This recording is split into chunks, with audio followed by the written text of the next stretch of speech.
Information, c'est qu'il est vrai que les cabinets d'avocats qui représentent les intérêts de la République démocratique du Congo, ainsi que les provinces dans le procès contre Joseph Kabila, ces cabinets ont postulé des honoraires pour les prestations. Ces honoraires sont patriotiques, modestes, pour les raisons suivantes.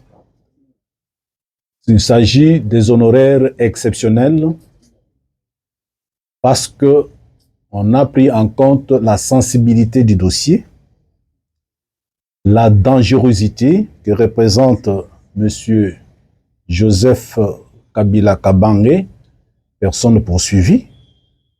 On a pris en compte que beaucoup de cabinets d'avocats qui ont été consultés ont décliné la consultation en considérant la dangerosité que représente M. Joseph Kabila.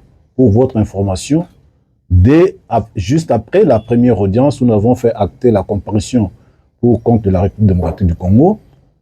Beaucoup d'entre nous ont reçu des messages de menaces de mort.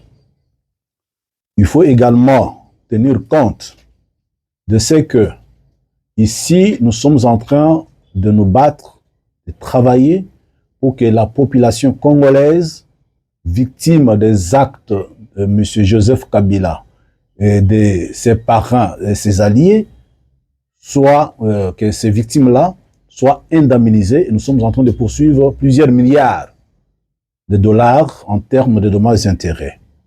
Notez, pas plus longtemps qu'au mois de mars, le 7 et le 8, vous avez vu circuler sur la toile des communiqués de presse émis par l'ancien ministre de la Justice, Constant Mutamba, qui offrait 4 millions de dollars pour quiconque arrêterait Pero Luara et 4 millions de dollars pour quiconque arrêterait Corneille Nanga et Bertrand Bissimois.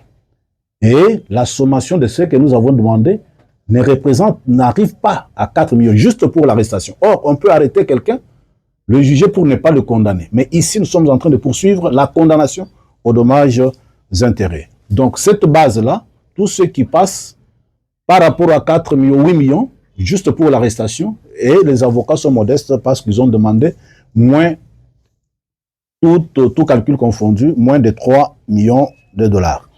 Il faut tenir compte que maintenant, là, les avocats sont en train de faire les avances. Nous avons envoyé de collaborateurs en province. Il faut les loger, il faut assurer leurs conditions de sécurité. Et d'abord, on n'a rien touché, c'est l'effet de cabinet que nous avons exposé. Et tenez compte que dans ces zones-là, ces collaborateurs, que ce soit ceux qui sont sur place, que ce soit ceux qui ont quitté Kinshasa pour se rendre dans ce lieu-là, il y a des mesures de sécurité particulières qu'il faut prendre. Il faut également noter que ces honoraires postulés, ce n'est pas par avocat, c'est par cabinet. Et donc, quand vous avez vu 7 avocats qui comparaissent là, c'est 7 cabinets et nous avons demandé à nos collaborateurs qui sont avec nous de ne pas comparaître pour ne pas encombrer la barre de la haute communautaire. Et ils sont en train de travailler.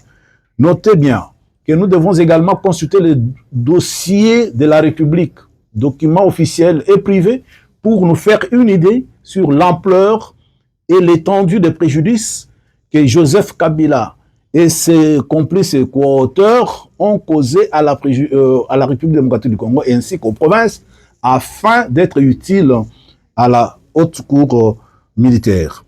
Alors, tout ça, tout compte fait, nous avons estimé en patriote arrêter notre note d'honoraires à des proportions qui soient acceptables. Donc, ce n'est pas exorbitant. Et je pense que Pero Luara, qui est en train de relayer l'information, qu'il se souvienne qu'il y avait 4 millions pour lui seul, juste pour l'arrêter.